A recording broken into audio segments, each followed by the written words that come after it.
Man, oh man, where to start with this video, I really don't know. I guess I should start off by saying that I actually enjoyed the content in this DLC, and I really think it was a great DLC. A lot of people are saying this DLC was single-player DLC and they reworked it for online, and I'm not sure where that's coming from, if that holds any water, but it seems like it is because the amount of content we get in this DLC and the overarching story across all three heists that were added to the game, it makes it seem like it is single-player DLC and they just reworked it for GTA Online. Because there is a lot of content. There's a ton of content in here. And you know what? I really did enjoy the DLC. I really like the DLC. However, there's one small problem to that. The only reason I had fun on this DLC when it came out is because I was using a modded account. Now, a little thing for modded accounts, if you don't know, I usually don't use modded accounts, but recently I've been having to actually obtain modded accounts and use them when DLCs come out, so that way I can actually make videos on the content and do live streams. But outside of that, once the DLC comes out after the first day or two, when I'm done live streaming and making a video, like for instance the jetpack video I made earlier, I'm done with the modded account. I put the modded account away and I never touch it, and I go back to playing the game on my main account. I don't actually play the game on my mod account because I don't really enjoy that. I think it's just boring, and I actually want to progress. I like the sense of progression in GTA Online. However, that's not really possible anymore. I mean, on my main account, I just finished doing all of the heist on hard after, selling all of my vehicles to be able to buy one of the new facilities, which I'll get to in a minute. And at the end of it, I had like 2.3 million or something like that, like nothing. You can't even afford any of the cool vehicles, you know what I mean? Basically, what I'm trying to say is, yes, modded accounts are a thing, but I don't use them in normal practice. I only use them when I'm live streaming the content to you guys when the DLC comes out, so that way you guys can see what happens and stuff, because I always do enjoy streaming on DLC nights because it's new content. I get a lot of viewers in chat, and it's just very fun to stream GTA DLCs. However, this DLC has so many paywalls, and it got me thinking about all the other DLCs, and you could just really see how greedy Rockstar and Take-Two have gotten. I know a lot of people are saying, I know a lot of fanboys, Rockstar apologists will say it's Take-Two. No, this is not all Take-Two, okay? There's give and take. Rockstar Games and Take-Two are partners. It's not a dictatorship. It's not like EA or something, although they do share the same shitty business practices as EA when it comes to microtransactions. So this DLC, you can't just start it up and do the heist. You have to give millions of dollars on a new facility, which facilities are pretty much useless because you have all of this open space, but the vehicles that you can put inside of here, there's only a few vehicles you can put inside of here, maybe a couple personal vehicles, and it only acts as a heist base, pretty much. You have all this open space, and the facilities feel like they were added on, like there was no reason for them to be here, because there's so much empty space. They could have just allowed you to do these heists from your bunker, from gun running, or even your apartment that you bought, your high-end apartment. But of course, that would be too cheap, only giving $200,000 on an apartment. If you guys remember, a couple months ago back, I think it was last year even, yeah, it was last year because I remember it was around Christmas time right now when we did the final episode. I did a series called Hitting the Gold Mine, where it started off as an experimental series and ended up just being a Let's Play series of me and a couple friends making brand new accounts on PS4, starting from level 0 with no money, and making our way up to do the Criminal Mastermind Challenge and doing all of the heists without dying and stuff. And it only took me a couple hours to make 200k. I played adversary modes with double cash on for an hour, made 200k. I bought the high-end apartment for 200k, and then we just started heist, and we had a good old time. We laughed, we joked, there was a lot of fun moments, and Hitting the Gold Mine is probably one of the favorite series I've ever done on this channel, and a lot of fans, well not fans, a lot of viewers have been asking me to make a season 2. And I was planning on making a season 2 now, but it's kind of hard to make a season 2 and make brand new accounts when there's all these paywalls, and it's kind of, you cannot, unless I make a new character on a modded account which already has money in the bank, there's no way we could do these heists from level 1. You get what I'm saying? Because there's all these paywalls. So if you want to do the heist, it's not like the old heist, you just have a high-end apartment, you're done. You have to buy a facility, which facilities, like I said before, they're pretty much useless. There is a lot of open space. The facilities cost anywhere from 1.25 million to 3 million, but then of course you have to factor in all the other things you can do, like the decorations, the orbital cannon, which costs like 900k, the sleeping quarters or whatever, living quarters, so that way you can just sleep there and have your game spawn you there. There's so many little upgrades and stuff that make the facilities cost millions of dollars, but the cheapest facility is 1.25 million if you don't add on any of that content. And if you do buy the cheapest one, it is all the way at the top of Paleto Bay. And obviously you don't want that, because anytime you start a heist mission, you have to drive 6 miles, 7 miles, however long it is, 5 miles, which may not sound like a lot, but in GTA it is a lot, all the way to the bottom of the map to do anything, which will which is basically like an AGL, which is an artificial game lengthener, and basically it's just making it longer for no reason. It's an artificial game lengthener, an AGL. So that's obviously a bad thing. So obviously no one's gonna buy the one in Paleto Bay because no one wants to drive all the way there for every single mission and then drive all the way back to start a mission. It's just there's too much driving involved there, and it's not a good balance of action versus boring driving. You know, there is no balance there. So that's a thing. And then once you have a facility, you can't just start setups like regular Heist. There's things called prep jobs, and these prep jobs you are forced to do them in free mode, which is so annoying. They have the same reskin missions from gun running or even import export, except import export was cars. This time it's the same missions like, you know, Smuggler's Run or gun running, to where you're just going in free mode, you're going to a place, picking up a thing or picking up a vehicle and driving back and hoping that a Hydra doesn't kill you or something. Only this time, now you're hoping that the orbital cannon doesn't kill you, because what the orbital cannon is, it's basically a grief tool. Do you guys remember how Rockstar was against cheaters? They put out a little statement on Newswire saying, you know, we're targeting cheaters, this is that. They never liked cheaters on PC. Well, it seems like Rockstar don't care about cheaters unless they can profit from it, because the orbital cannon is basically a griefing tool. You remember how you can just, you know, hackers and stuff on PC made a video about it before it went private. Basically, they can just kill you anywhere on the map. They can just press a button and boom, you're just exploded for no reason and there's nothing you can do about it. It's like unfair. Well, that's what the orbital cannon is, except Rockstar is basically monetizing a griefing tool that was once only used by hackers. Now anyone can do it. So it seems like Rockstar is okay with griefing tools as long as they can monetize it and make money off it, because the orbital cannon cost $900,000, so almost $1 million to get in the first place, and then every time you use it, it costs either $500,000 if you want to manually target it and you might, you know, miss aim and miss the target, or if you want to guarantee the kill, which is basically like a hack, it costs $750,000. Basically, it's press X to win, which I've been saying for a while about things like, I used to say, oh, the homing launch is basically press X to win because the buzzer doesn't have flares and all that. And that was sort of like a meme, you know, because, you know, it wasn't 100% chance, oh, the buzzer's going to go down. Yes, you can dodge the rockets, it's hard. And we had these discussions many times on this channel. But when I say this, I really mean this. It is press X to win. The orbital cannon is literally a griefing tool that is monetized. And you may say, well, Gypsy, there's a 48-minute wait on it. Yes, that is true, but that doesn't matter. There's so many people can use the orbital cannon in a 30-player lobby. You know, you have 30 people that could use the orbital cannon. So a 48-minute wait cooldown on it isn't that big of a deal. Because let's say, oh, I want to do the heist. Well, first I have to do the prep mission that they forced me to do in a public free mode lobby. I go into a lobby, I'm at the end of the heist, and then some dickhead sees, oh, look, it's Gypsy, a YouTuber, let's grief him. And boom, I get orbital cannoned, and I have to start all over again. And it's the most annoying thing ever. It seems like Rockstar doesn't like griefing tools or hacks unless they can monetize it. And it may seem like this video and actually a couple of my recent videos are just me trying to portray Rockstar as this greedy company, but it's not me. I don't have a bias against them. I don't have an agenda before even playing the content. This is what I see when I play the game. This is what they do. This is their doing, not mine. A lot of people make me out to be a bad guy that has an agenda against them.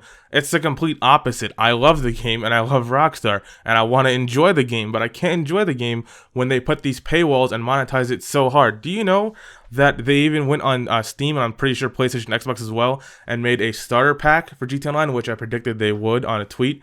And basically, you pay $67 or $68, almost $70 more than the price of the original game to get a startup in GTA Online. They realized that you can't just start up in GTA Online and play it anymore because of all the paywalls. So they basically made a starter pack that gives you a bunker and whatnot and $1 million and a car for $70 real life dollars. They are trying to monetize this game so much, and I could understand that if GTA Online was free to play. Because, you know what, it feels like a free-to-play mobile game in a sense that there's all these paywalls and microtransactions, right?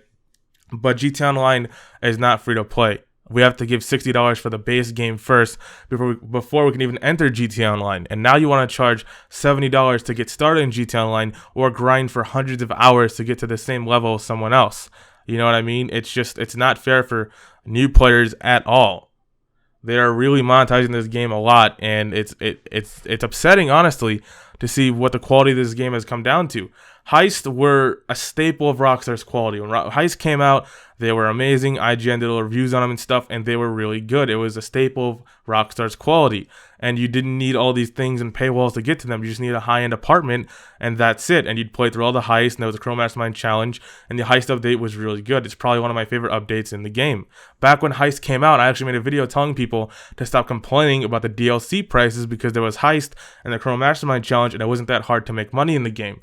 And now people are calling me a hypocrite because now I'm complaining about the prices, but I'm not a hypocrite. The prices have changed so much, and that was like 2 years ago. The prices in the game and the design of GTA Online has changed so much in the last 2 years that I can't even believe I said that before. Like, my opinion has done in a complete 180. From telling people not to complain about the prices to me complaining about them on the daily. Take a look at gun running, for instance. Let's say you buy a weaponized Tampa and you store it in your garage. Okay, cool.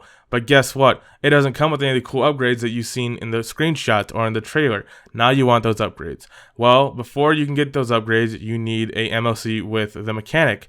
Okay, let's buy the MOC. Oh, I can't buy an MOC because I need a bunker first. So first there's a paywall for the bunker to get the MOC. Then once you get the MOC, there's also another paywall to get to the mechanic. You have to pay for the mechanic add-on.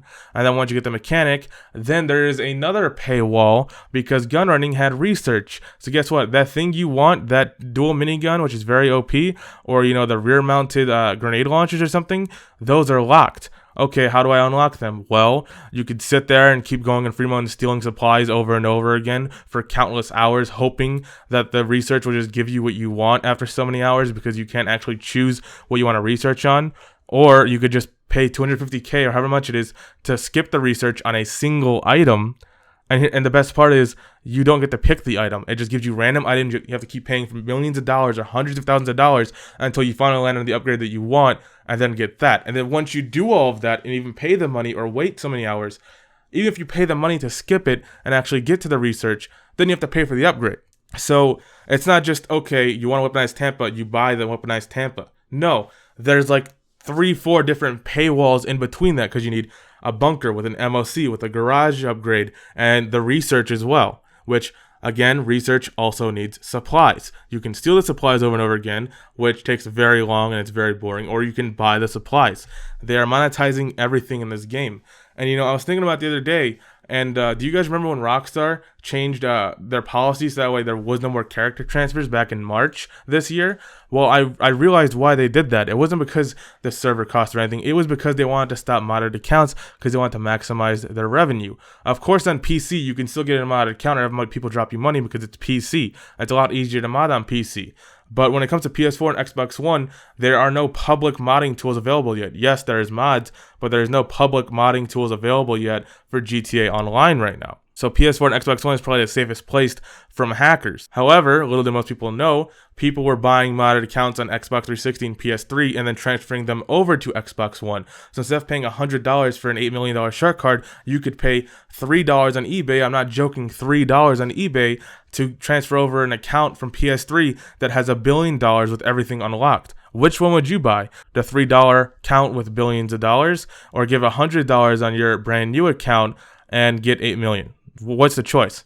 So Rockstar shut down the character transfer because they want to monetize shark cards even more, and they want people getting modded accounts. So now if you're on PS4 or Xbox One, the only way to get a modded account is buying one that was already transferred before they shut off the transfer period. And those are so rare now because everyone bought them and everyone's using them that they cost $100 on their own now. And most people will not buy a modded account for $100. I barely gave $5 on one. And then of course there was the whole trying to charge players $6.5 million for a laser, a jet that's been in the game since day one for free.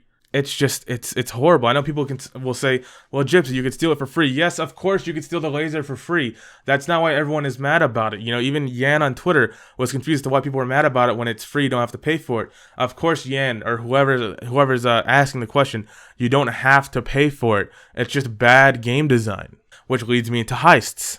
The new ones anyway. Like I said before, there are prep missions before the setup missions, before the actual heist missions, and not only do you have to pay an upfront cost for, the paywall of the facility, but then you also have to pay the $60K, whatever it is, $100K to start the heist like you had to do in the beginning, where you have to put money up front to start the heist, like in the first update. But you have to do prep jobs that force you into public free roam sessions before you can even start the setup to do the finale, obviously. And these prep jobs are just reskins of other jobs and other things like getting cocaine, like getting supplies for your biker's cocaine lockup or your gun running research lab or anything. It's just a reskin of the same thing. It's basically gun running part 2 with some heists added on. Now you may think, well, why would Rockstar force you into free mode?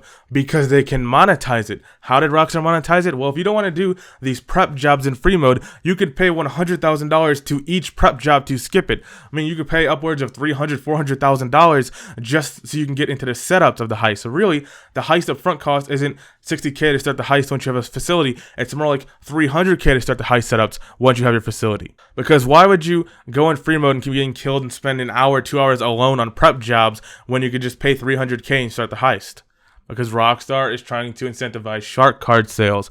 They want your money, they want to make money, and that's how they do it. They force you to do these prep jobs before the setup, before the finale, and the actual heist jobs in free mode with people griefing you, with people with orbital cannons and whatnot, and insurgents and all these new militarized bullshit weapons they've been adding to the game, and thermal scopes and explosive rounds and jetpacks with rockets and flares on them. If you skip all of the prep jobs on the first heist, I don't even think you break out even. I think you end up losing money unless you take all the money from your teammates and only give them 15%. And even then, if you do that, I still think you don't even break even. I haven't done the math yet, so I can't say that for sure. I do know if you split everything, good and give your teammates a good payout and don't screw them over and you split everything evenly, you end up losing money on the heist. And all of these vehicles, like the jetpack and stuff, also have a paywall. You can't get a jetpack unless you own the facility. Thankfully, the upgrades for these vehicles aren't locked to research, well, at least not all of them. Some of them are, like the tint and stuff. Of course, all of the new Mark II weapons are locked to research. If you want a certain ammo for like the Mark II variant of the special carbine or whatnot, that is still locked to research, which is just another paywall. So basically, GTA Online isn't GTA Online anymore. It's not like when the game first came out, you do contact jobs, there was a sense of progression in the game, you give $200-300K in your apartment, and even though it took you a while to make that money, you felt a sense of progression because now that you got your heist apartment, you can actually do heist now at the high-end apartment, and that unlocked even more gameplay. It's not like that anymore. If you want to buy the DeLorean and the jetpack and all the cool shit, it costs so much money. There's so many paywalls in between all of that. It's not that you buy it and you take it to Los Santos Customs or whatever. No, there's so many paywalls in between everything. It's a shame. It really is. And I know this is probably the last DLC for GTA Online ever, which is why I'm not too worried about all of this because, well, this is all the content we're going to get now. There's no more content, so we have all the time in the world to grind and make money for it. So now we actually have something to work towards. You don't have to worry about saving money for the next update. But it's still just shitty business practice, and it's still just shitty design. For instance, Gypsy, who cares about things being locked to free roam? You could just skip them by paying money.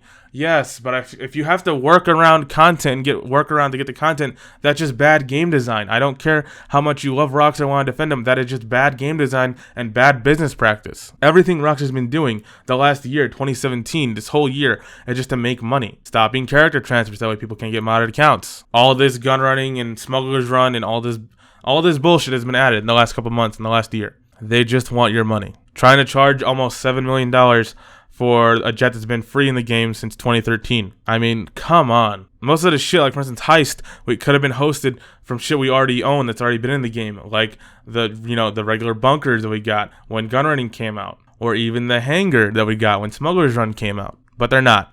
They're tied to another facility. They're tied to more paywalls and paywalls, within research, within paywalls, within time walls and blocks.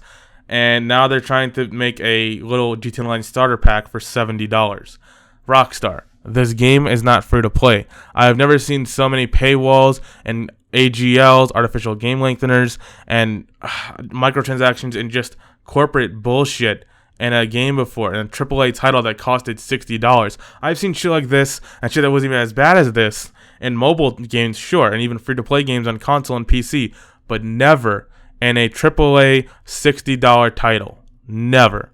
You guys are trying to charge more than the price of the base game for a starter pack, which may not be surprising because the Megalodon cost $100, but it's pretty surprising to me that if someone gives $60 in the game and they just start off, to get anywhere in the game at all, you charge them $70 more than they just gave on the game. $120 to play GTA Online? Are you kidding me? $120. I don't know why this happened. A lot of people saying, "Oh, it's Take-Two, it's Take-Two." Listen here, you fucking Rockstar fanboys, you fucking Rockstar apologists. Listen here. This is not Take-Two's doing. This is both of them, okay? I'm tired of all these little Rockstar fanboys and the Snapmatic community and my Twitter mentions. Oh, we love Rockstar. Rockstar would never do that. I have this love for Rockstar. I mean, I have to support them no matter what, even though I'm the consumer. I'm not invested in Take-Two or Rockstar at all. I'm not their investor. I'm the consumer. I should be pro-consumer, but instead, I'm pro-Rockstar because Rockstar's not a business. Rockstar's my best friend. Why is Rockstar my best friend? Because they retweeted my Prego Snap one time on Twitter. So because they retweeted my shitty Snapmatic and my shitty Snapmatic crew, where we artificially get likes because we like and retweet each other's shit, like follow for follow and sub for sub on YouTube, that's why I support Rockstar. Because they retweeted my Snapmatic. You fucking retards. Or I have a YouTube channel and I want Rockstar to send me free shit and I still want to be in the goodwill of Rockstar. I used to be in the goodwill, quote unquote, of Rockstar too. But then when it happened, they tried to shut down OpenIV and I spoke openly against them and now I've been shunned from Rockstar. They act like I don't even exist anymore. Which is pretty insulting. But that's just the way it is. If you don't suck their dick and you don't bow down to Rockstar and defend them at any point, they're just gonna shun you. So all the people that have an in with Rockstar or the Rockstar NYC team, they have to defend Rockstar or keep their lips zipped and not even talk about it. So believe it or not, you guys, you YouTubers, are also fanboys as well if you do this sort of shit. If you speak out against them, like for instance Bruffy, you know, good to you, but you know, Bruffy is one of the biggest GTA channels on YouTube. Do you ever see Rockstar flying out Bruffy? No. Why? Because Bruffy speaks out against this shit. In fact, Bruffy posted, I think, like a 25-minute video about this. But that's just the way it is, and I think I got everything off my chest that I wanted to. Overall, I did enjoy this DLC, I did enjoy the content, but the only time I actually enjoyed the DLC and had fun was when I was playing on an account with modded money, and even then, I used up half of the money before I even started playing the heist. I used up like 50 million out of the 100 million it had, so that was pretty funny. But the only time I had fun is when I was streaming it because I had a modded account. If I tried streaming this DLC on my main account, I wouldn't have been able to actually show off anything in the stream because my main account only had 2 million on it, I think, not even, and 2 million barely gets you a fucking facility in the game. Never mind a jetpack or something. If you're wondering, the heists in this game, yes, the new heists are good. Yes, the story missions are good, probably because they're taken from single-player DLC, but still, they're good. They have an overarching storyline between all three heists, and they're fun to play, and even the setup missions are kind of fun to play. Yes, some of the missions have some bullshit in there that make me rage, but they're still fun. However, in order to get to that fun and all that, you need a modded account pretty much, or just really deep pockets or rich parents so you can give, you know, $500, $400 on Shark Card. Otherwise, you're going to be grinding for literally days. Rockstar and Take-Two, Rockstar the games, they adapted this, I don't even know, this money-hungry attitude that really made me lose all respect I've ever had for them. Yes, I enjoy Grand Theft Auto. Yes, I love Grand Theft Auto. I even like Rockstar too. But that doesn't mean I have to blindly support them and not speak out about this. Just because I like Grand Theft Auto, I'm a big fan of the game, doesn't mean I'm not going to talk out against it when they have shitty business practices like this. I mean, honestly, look back to when GTA Online first came out and look at it now. Fucking flying cars and bikes and press X to fucking kill someone, orbital cannons that cost millions of dollars and, you know, $500,000 every time you want to use it, and paywalls after paywall after paywall, and microtransactions that cost more than the game itself. GTA Online is not free to play. It costed $60 for the base game. It is a AAA title, Rockstar. What the fuck are you doing? But you know what? None of this even matters because you know what? GTA Online is over with. This is the final DLC. I didn't even touch drip feeding, by the way, but never mind drip feeding. But you know what now we have to look forward to? Now what the fight's going to be against? It's not going to be against microtransactions and shitty business practices in GTA Online. Now it's going to be microtransactions and shitty practices in Red Dead Redemption 2. Because, oh boy, if you think they're not going to fuck up that game like they did GTA Online, you watch them. GTA Online went from a fucking Grand Theft Auto game to basically a Saints Row ripoff, which is pretty hilarious because I remember a couple years ago, Saints Row used to rip off Grand Theft Auto. But now it seems that Grand Theft Auto is ripping off Saints Row. I mean, I don't remember a Grand Theft Auto game where I had a stealth tank that I can paint pink. But I do remember doing that in Saints Row. I don't ever remember aliens and cyborgs and invisible people in GTA, but I do remember that in Saints Row. However, Saints Row never charged me real-life money for microtransactions. Saints Row never put paywalls and shit. Well, at least they didn't used to. The new ones, I don't know, but they didn't used to. I just think it's pretty funny that, you know, Volition went from copying Rockstar to Rockstar copying Volition. I think if that doesn't tell you how much Rockstar has changed, I don't know what will. And you know, I would hope that Red Dead Redemption 2 doesn't get fucked over by this and doesn't get fucked up, but trust me, it is, and it will. Rockstar will find some sort of way. How? It's the Western era. How are they going to charge you for explosive things? I don't know. Maybe they have some sort of advanced weaponry that wasn't out yet, but that was only out 20 years later or something. Maybe they charge you for explosive revolver or something. I don't know. Maybe your horses will have carriages and you can make the carriages chrome, make the carriages armored, make the carriages have bulletproof wooden wheels or something, and have, I don't know, instead of rockets, TNT and cannons instead of homing missiles that lock on to someone. If you think Rockstar can't do it in Red Dead, trust me, they can and they will. Come back to this video when Red Dead comes out. Trust me, I will be right. There will be some sort of shark card in there. Maybe it will be called Buffalo cards or something. I don't know, but it will be in there. You can bet your ass it will. Why do you think we never got single-player DLC? Because why should they spend time making a single-player DLC when they can make way more money off of basically doing shitty business practices to their GTA Online players? Why make a good single-player DLC that would be enjoyable and have replayability when we could just, you know, shit out content and put artificial game length limiters in it as well as paywalls? I don't know. That's how I feel about this DLC. It's really disappointing.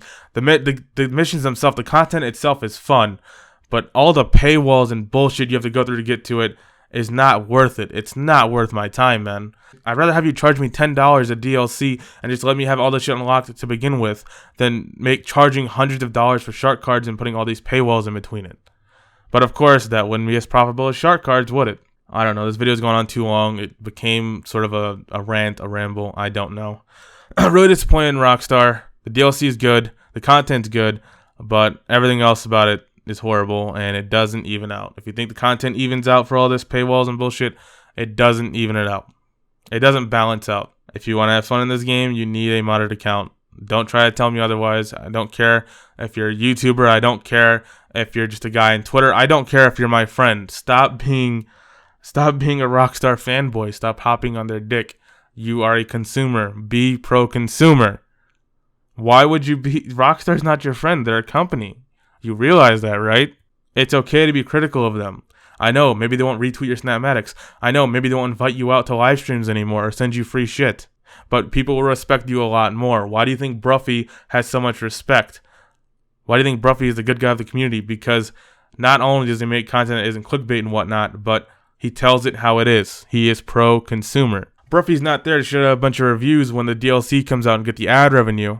Bruffy is there to make enjoyable content, tell you how fast the cars are, and express his opinions. He tells it how it is. He's pro-consumer. How can a consumer not be pro-consumer? I don't know. But yeah, that's it. This is it. There's probably no more DLCs in GTA Online, so don't expect a video like this until Red Dead comes out, I guess. I don't know. I'm going to try to get back to making regular content on the DLC as much as I can, maybe testing out the bullet penetration and whatnot and armor on the vehicles. Maybe do some videos on heists, but honestly, the heist here, the payouts aren't very good. They take too long with all these AGLs, like the prep jobs and stuff. So I still think Pack Standard is king for making money. I don't think these heists even compare to Pack Standard because Pack Standard only takes an hour. It doesn't force you to do shit in, you know, public lobbies. It doesn't have, you know, bypasses that cost 100K extra, you know. I don't know. I'm starting to mess at this point. I'm ending the video here. Thanks for watching, and I'll see you guys when Red Dead comes out for another rant, I guess, because boy, oh boy, you know they're going to do this in Red Dead.